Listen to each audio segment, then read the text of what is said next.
And one thing I will say, even though no one ever does it when it's suggested, and I wouldn't do it if I suggested it, is if you want to move up, you can. Get that one as well as I would expect.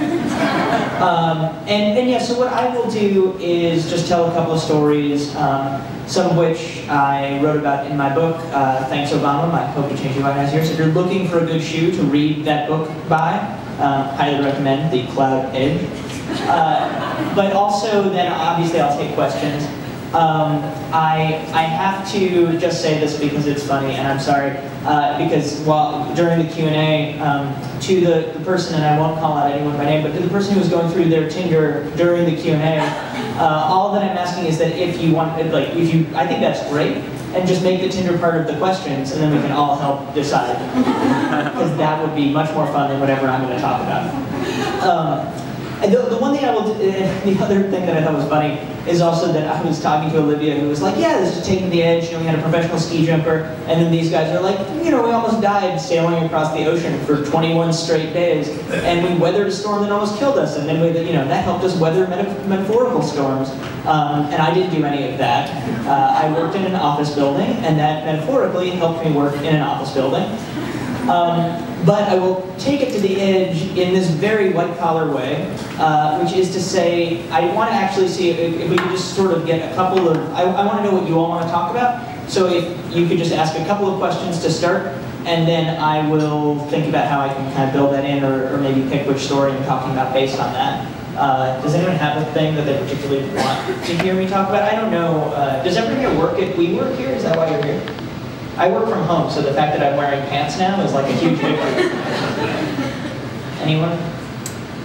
Yeah, I think that Obama is famous for his speeches, right? So you played a role in that, and I imagine that's a very high-stress situation. So under pressure, how do you still maintain being a funny guy? Okay, how do you be funny under pressure? Or maybe that's anything else? Okay. How did you start writing, and why do you love it so much? Okay, cool. So some writing questions, and then we'll do those two, and then I'll just sort of talk about stuff, and we'll see what we do. What speech are you the most proud of? And How did you get the gig with Obama? How to get the gig with Obama? That's a good question. I feel like that's often the subtext of a lot of talks that I do. People are like, that's whatever you're saying is cool, but like, how do you get that job? And so I can kind of start there. So I was a college student in 2008. I was a senior in college, and I saw Obama speak on television, and I had heard a little bit about this Obama guy, but I didn't know much about him. And then by the end of the first speech that I saw, I was one of those young people who would not shut up about Barack Obama.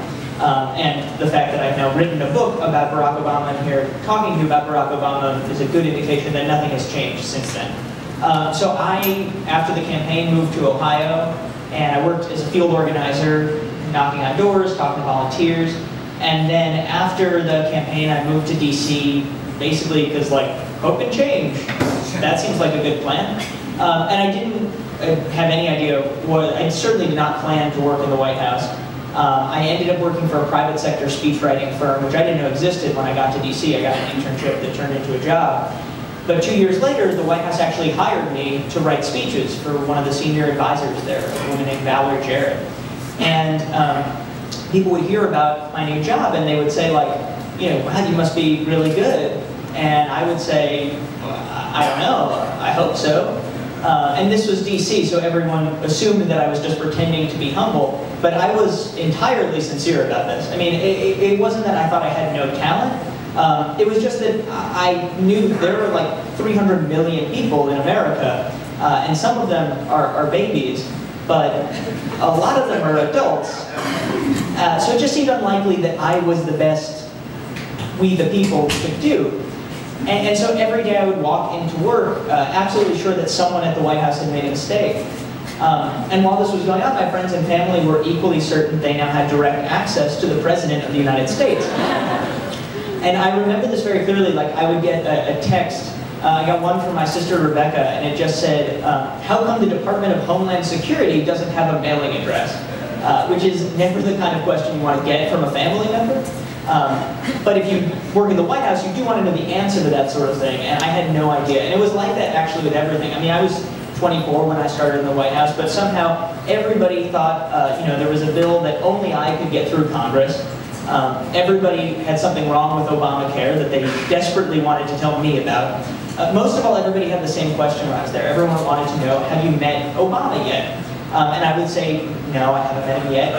And then I would get this look. And it's a look, I assume, means you may be 24 years old and working at the White House, but you're still a disappointment to your family and friends. And so nobody was more disappointed about this than me.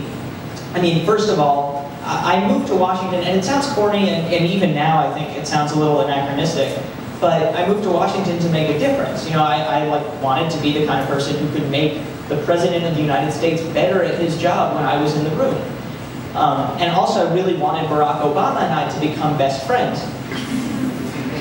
And it didn't seem like either of these things was about to happen. And then, in November of 2011, I got assigned my first speech for the president, or one of my first speeches for the president. It was a video for Thanksgiving. And one of the things that I try to make clear in my book when I talk to people about it, like when I was growing up, I would watch The West Wing on TV, and there were like 6 people in the White House, and they were all very important. I was not Rob Lowe in The West Wing. I was like the guy who gives Rob Lowe a piece of paper in The West Wing and then scurries away from the frame. State of the Union is like a big speech. Happy Thanksgiving, America. That is not a big speech. As far as I was concerned, this was the most important thing Barack Obama would ever say. And so I threw myself into this thing. Like I wrote, I rewrote, and I edited, and I re-edited. And then finally, the day of the speech, I went to the diplomatic room, which is this beautiful room. It's in the basement of the residence. And it's got this wraparound mural of 19th century American life. And the thing I was told, the advice I was given was when you walk into a room like that, you have to act like you've been there before. So I was like trying to act like I've been there before. And the woman behind the camera looked at me and said, "This is your first time here, isn't it?" And I cracked immediately. I was just like, "Yeah, I've never been here, please help me." And she said not to worry. Her name was Hope Hall. And she's the president's videographer. She films him all the time. All I have to do is wait. And so I wait, and I wait, and I keep waiting. And after I'm starting to wonder, is this a nightmare? Is this a practical joke? Someone gets an email on their BlackBerry, and they say, "Okay, he's coming." And then there's like this crackling in the air, and 30 seconds later, Barack Obama walks into the room. And he's standing up, so we all stand up. And he sits down, so we all sit down. And he's about to start filming when Hope stops him and says, "Actually, Mr. President, this is David. This is the first video he's ever written for you." And President Obama looks at me, and he says, "Oh, how's it going, David?" And I remember having exactly one thought in that moment, which was, I did not realize we were going to have to answer questions. And I have literally no idea what I said after that. Like, I actually blacked out. And I later learned this was not an uncommon occurrence. Like, many, many people, I will point out people like far more qualified than I, blacked out upon meeting Barack Obama for the first time. And there was one time I was at the White House Correspondents' Center, and I was with an actor from, he was on The Walking Dead. And he, did the photo line where you take a picture with the president. And I saw him afterward, and he looked at me, and he looked absolutely terrified. And I was like, "Oh, how'd it go?" Expecting he would say "good" or something like that. And he just said, "I have no idea what happened." I shook the president's hand, and then I said, "So this is like your Comic-Con, huh?" And I was like, why did I say that? So apparently this was a fairly common occurrence, but I certainly had no idea what I said to the president the first time I met him.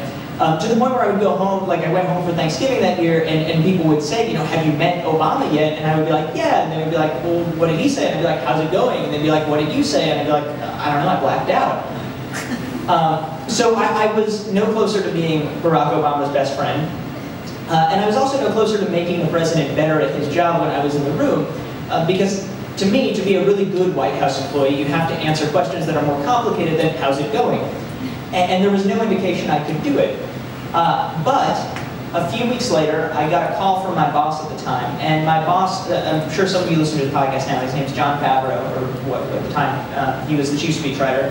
And he called and said, Betty White is turning 90 years old. And NBC is doing this comedy special where different famous people wish her a happy birthday in these 30-second skits. And you're pretty funny, and no one else wants to do it. So do you want to give it a shot? And of course I wanted to give it a shot. I mean, this, you know, I get State of the Union, important, happy birthday Betty White, less important. This was my Gettysburg Address. And so we had 1 week to make this thing go perfectly. So we started, John and I came up with a joke. We were going to have the president fill out a birthday card, and then you would hear him as a voiceover say, Dear Betty, you're so young and full of life. I can't believe you're turning 90. In fact, I don't believe it. Please send a copy of your long-form birth certificate to 1600 Pennsylvania Avenue, Washington, D.C. So we felt pretty good about that joke, in part because I guess we did not try it out in this room. But at the time we were feeling good about it. And so we had that. The next thing we needed a birthday card for the president. So like this was the kind of thing I did not anticipate doing when I got a White House job, but I left my White House office and went to CVS, which is about half block from the White House, to go find a birthday card for the president to sign in a video.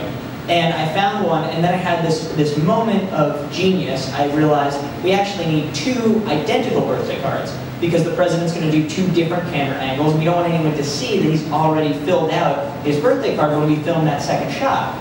And so this has me really excited. I'm like, okay, now I'm feeling like Rob Lowe in The West Wing with the 2 birthday cards. You know, I feel like a White House staffer now. So I bring the 2 cards back to my desk. And then the other thing is we needed some way to end the video. We needed some joke. And so what I came up with was we were going to have the president put in headphones. You'd see him put in these earbuds. And he would listen to, or pretend to listen to, the theme song from The Golden Girls, which is Betty White's most popular show. So we find this really good pair of earbuds. They're white over the ear. They're going to look good on camera. I listen to The Golden Girls theme song on repeat for like a week just to get in the mood. And then finally, the big day comes. It's Friday afternoon, and they say, okay, go on, you know, he's ready for you. The thing no one told me about working in the White House is that when you have a meeting with the president, you don't just walk into your meeting with the president. When you have an Oval Office meeting, or at least during the Obama years when you had an Oval Office meeting, and this is one of the challenges of like writing a book about the previous 8 years and also right now, is that I don't mean, this is not a subtweet, it's just, it comes out that way. But at the time, you would wait in this outer oval, this sort of windowless rectangle. It's kind of like a doctor's waiting room, except instead of last year's Marie Claire magazines, they have like priceless pieces of art on loan from the Smithsonian. And instead of a receptionist, there's a man with a gun who, in a worst-case scenario, is obligated to kill you. And so this room turned out to be the perfect place to second-guess every life choice I had ever made. I was just sitting there thinking, like, do I remember how to explain this joke to the president? Do I have both birthday cards in my jacket pocket? Are the headphones still there? Are these headphones still there? Are the headphones still there? I'm more or less on the verge of a nervous breakdown. It's just me and Hope Hall, the videographer, and then finally, someone comes out and says, okay, go on in, he's ready for you. To my credit, the first time I ever entered the Oval Office, I did not black out. I'm very proud of that. I remember this very clearly. Right in front of me, I could see a painting of the Statue of Liberty that was done by Norman Rockwell, and I had been told it was valued at $12 million. And behind me, I could see the Emancipation Proclamation, like out of the corner of my eye. Not a copy of the Emancipation Proclamation, the Emancipation Proclamation. And I could feel the message that this document is sending through the room, and that message is, I'm here because I freed the slaves. What are you doing here? And I looked across the desk of the president, who was clearly also wondering what I was doing there. But I actually felt pretty good about this. I had spent all week just preparing how to explain this one joke. And so I stood in front of the desk, and what came out of my mouth was sort of like I was asking for directions, but in Spanish. Like the nouns and the verbs were there, but there was just nothing between them. I just said, like, Betty White, 90 years old, video, very funny. Está bien? So President Obama gave me kind of a confused look, and Hope Hall, the videographer, jumped in and rescued me. But I was not feeling great about this. because I'm there to show the president how professional I am, and in my professional opinion, we are not off to a very good start. Still, I had this ace up my sleeve. I had this second birthday card. And so I have to say, even I was surprised by how confident I felt in that moment. I walked up to the president, and as soon as we were done with this first shot, I said, Mr. President, before we film this second shot, I need to take your birthday card and replace it with this identical birthday card, because we don't want anyone to know you've already filled out your birthday greeting to Betty White. And President Obama looked up at me, and he said, we're going to film from all the way over there? And I said, yeah, that's right. And he said, so no one's going to see the inside of this card?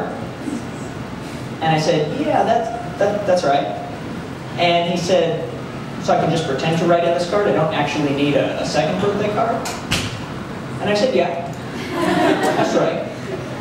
And I put the second birthday card in my pocket, knowing that that was strike two. But I still had this joke about the headphones.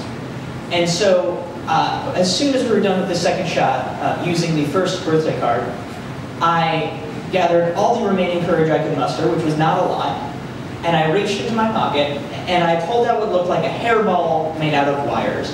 I don't really know what happened, but somewhere in that waiting room, I had just worried this thing into a hopeless tangle. And now I had no idea what to do, so I just handed the entire thing to the President of the United States. Now, in the Obama White House, we would often hear a saying, there is no commodity on earth more valuable than a president's time, which I always thought was a cliche, until I watched Barack Obama untangle headphones for 30 seconds while looking directly at me. And so he's untangling and he's untangling, and he just, at the very end, once he's done, he looks at Hope and goes, shoddy advance work.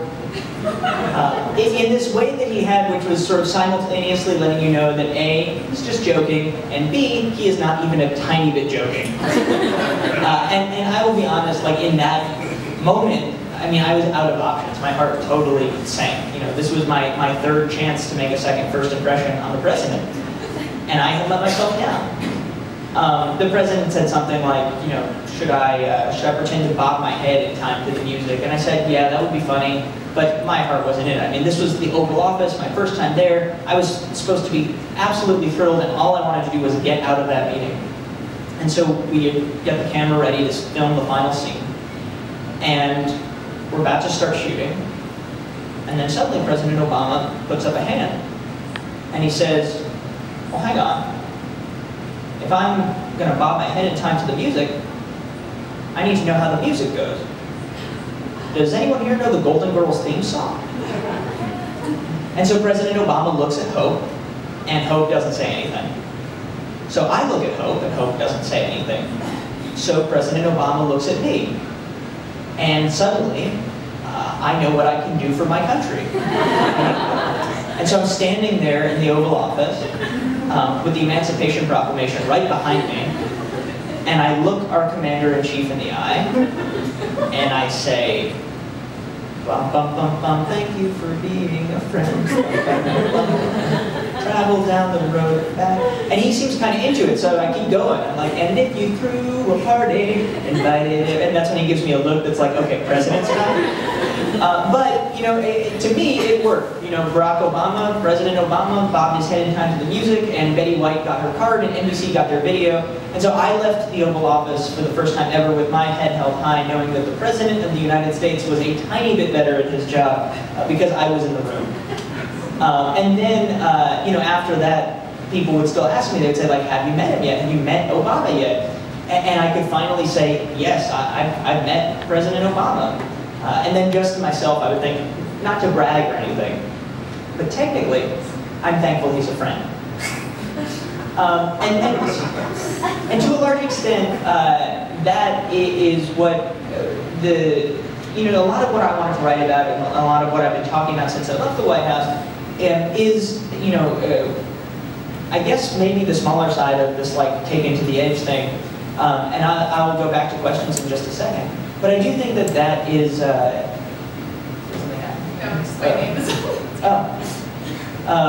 well, it's okay for everyone wondering whose Macintosh was it. Now we know.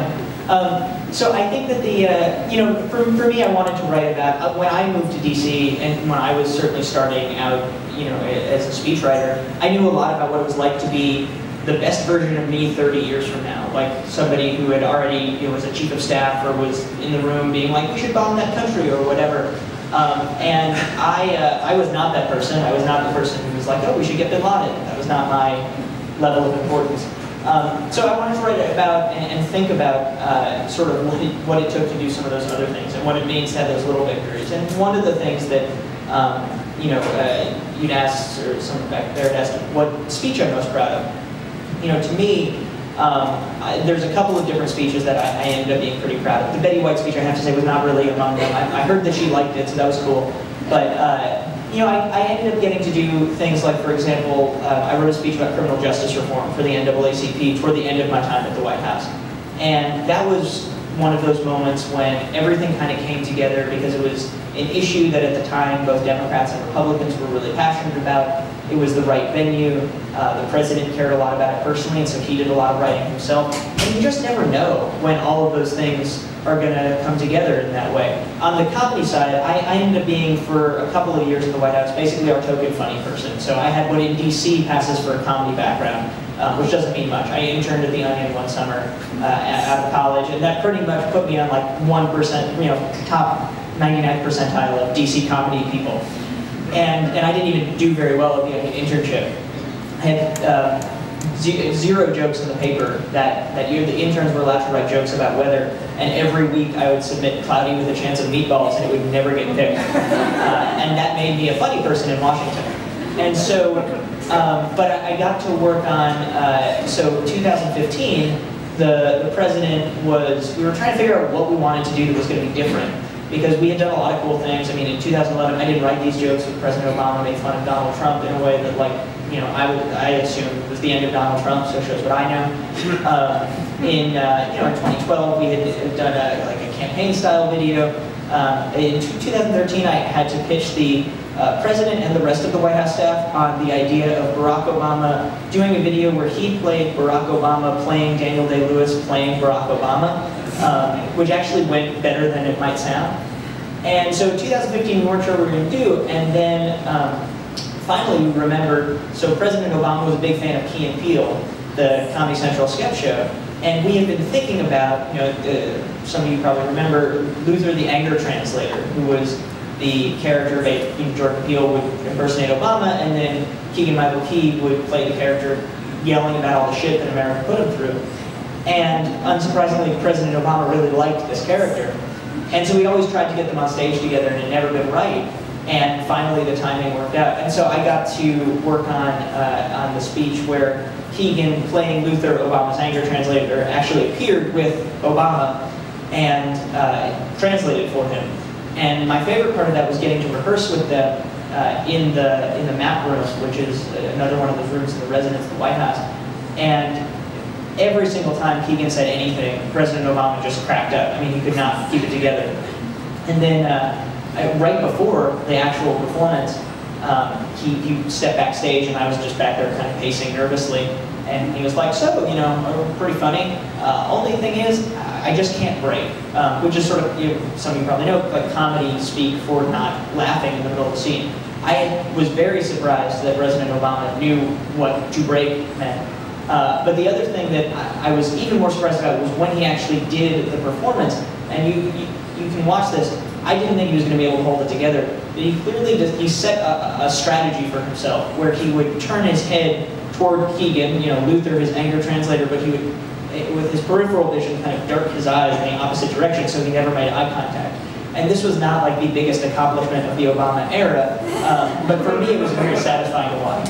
And I do think that's one of the things that I did learn when I was at the White House is you just cannot predict when all these things come together. Like there's a variety of parallel universes. Like that speech ended in a total disaster, and started almost the exact same way. But also in this universe, maybe Trump isn't president, so it evens out.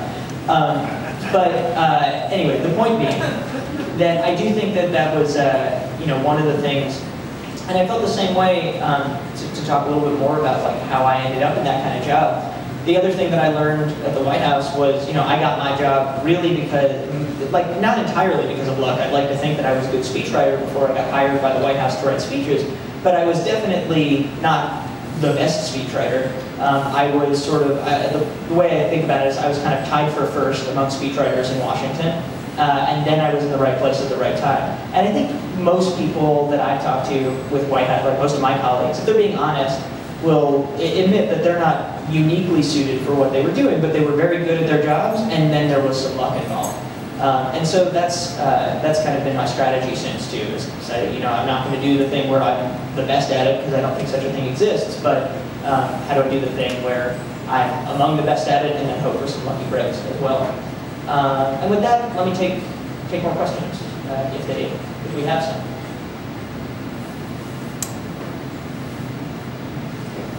Is it strange adjusting to the work environment that wasn't the White House when how'd that feel going to a regular job?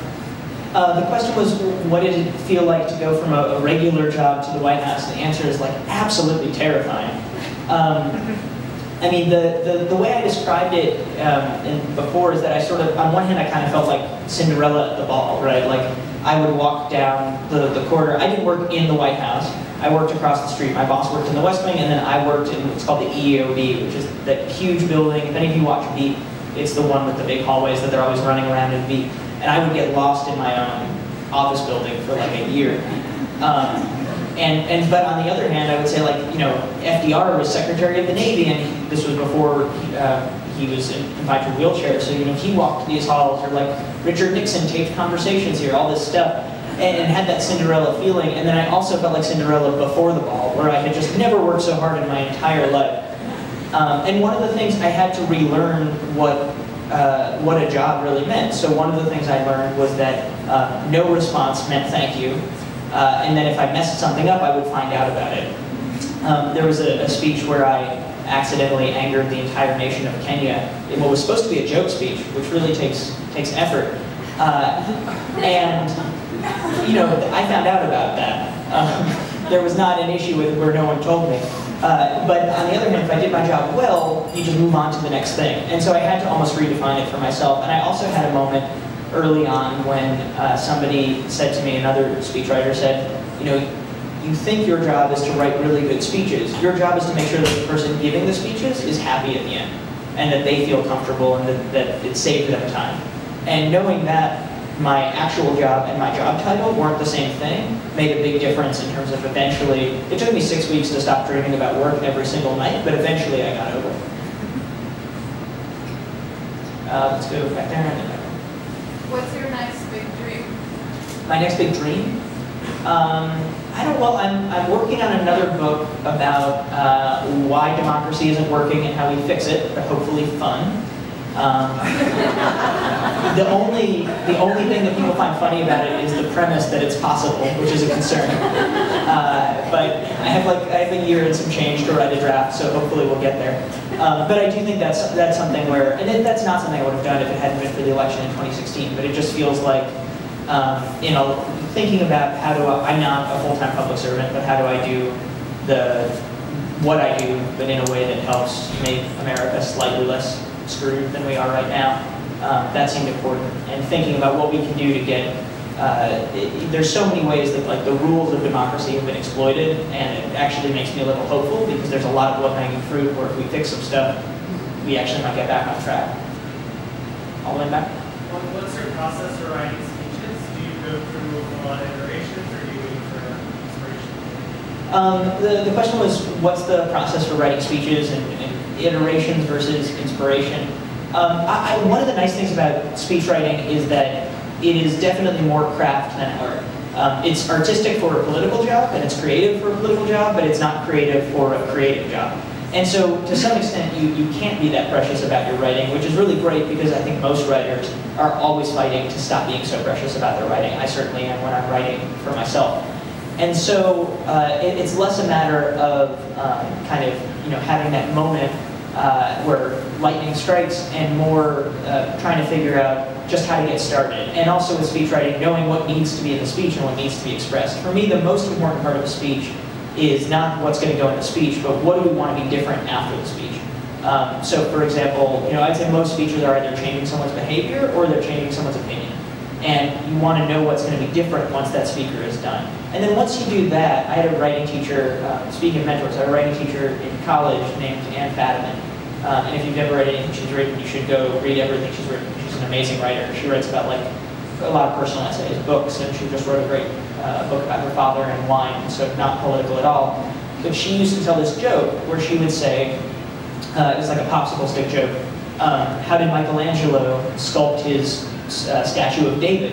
And the answer is, it's easy. He took a big block of marble and got rid of everything that doesn't look like David. And so she would always tell us as writers, know what your David is, which I think stuck with me because my name is David, but also because it's good advice. And then get rid of everything else. So I think that ends up being the process. It's kind of starting with what do we want, and then iteration after iteration, getting rid of everything else. And the other practical thing is writing speeches. Whenever I can, I will record someone talking, because often you might not want to use an argument that someone's making in that exact order. You might want to fashion it a little differently, but the more someone recognizes their own phrasing, the more comfortable they are with it, and the more happy they are with the speech, and the more it sounds like them. Kind of adding on to that, do you almost take on like a persona, like you were ready for almost you had to get into the character of sorts, or did you still implement your writing style and the speaking? The question was about sort of persona, and when I was writing in the private sector, there was a while where I had a client who was a CEO who was Australian, and I did shut the door and use an Australian accent when I would work on drafts. And I don't think that made the speeches better at all, particularly given the quality of my Australian accent. But I don't think so. I mean, it's not like I did an Obama impression every time that I was sitting down to write a speech. I would do two things that would be different than if I was writing for myself. The first thing is writing a speech, and this goes back to process. I would record usually a first draft or thoughts rather than writing them down. And that started, I did stand-up comedy when I grew up here in New York, and I used to do like amateur night stand-up. And I was the weird 15-year-old at stand-up New York uptown on Tuesdays. And from that, mostly what I learned was that if something's going to be spoken out loud, it is helpful to record it on tape rather than write it first. The other thing that I did was think a little bit about what kind of rules President Obama could break that other speakers couldn't. And that's just because he is a remarkably gifted speaker. Most people think that they can do anything, generally speaking, people with speechwriters have healthy egos, and so they think they can sound like Martin Luther King, or they think they can sound like John F. Kennedy, and they cannot. And Obama didn't sound like either of those people either. He sounded like Obama. But one of the things that made writing for him really fun was that, for example, you could write run-on sentences, because most speakers, you write very short, very punchy sentences, because otherwise they will lose track of the sentence, even good speakers. With Obama, if you watch some of the speeches that you probably remember the best or like the most, some of the most stirring passages are these long run-on sentences that he could punctuate himself, because he just had such a good sense of rhythm and such a good sense of audience. And so those specific things you learn from working for someone, but other than that, no impressions. I've heard that in the beginning, when he was first elected, it was hard for him to give control to the speechwriters, and he always loved writing the speeches. When you worked there, how much input did he give to you guys? Like, once you wrote a speech, did he edit it a lot? Did he change things? Yeah, I started in 2011, so I think if that was the case early on, where the question was about how much control the president gave to his speechwriters and was he comfortable letting speechwriters handle stuff. It was a little bit of a strange situation writing for Obama, because he was a writer before he was a politician, and he was a very good writer. I mean, the line at the White House was that the president was the best speechwriter in the building, which I think we all sort of would have had to say even if it wasn't true, but it also was totally true, so we had no problem saying it. And that was in some ways really good, because he knew good writing when he saw it, and he didn't edit just to edit. Sometimes speakers will change every word in a draft, mostly out of a sense, it's just a sense that they want control, and it's scary to speak. And so if you change everything, it feels more like yours. President Obama didn't do that. He would, for a run-of-the-mill speech, he would actually only look the night before, and then he would make a couple edits by hand. And in the second term, when there was no longer the danger of something ending up in an attack ad in quite the same way, a lot of the time he would just say, like, this could be better, but like, I'll wing it. And he would, and that would invariably be the part where a friend or a family member would be like, did you work on that? And I was like, well, I work on a speech. And so So that I think was most of the time, but then some speeches, ones that were very personal to him, or ones about a topic he hadn't addressed, he would break out the yellow legal pad and kind of write paragraphs by hand. So I talked about the speech that I wrote about criminal justice reform. That was both a subject he hadn't addressed as comprehensively before in a speech, and it was also something that was very personal to him, and he had personal insight to just from his own background and his own work. And so that was a speech where he did a lot of writing himself, and we went through it more than the typical, night before. And jokes also, because jokes have to be so precise. The difference between like a really good line in a speech and an okay line in a speech, it exists, but it's not noticeable to the audience. The difference between a joke that does well and a joke that does not do well is the difference between life and death for that joke. And so he would read through those a few times beforehand, and he would make little notes in the margin. But a lot of the time, he would also just push us to be like a little edgier with stuff. We'd tone it down a little bit, and he'd be like, "No, let's go."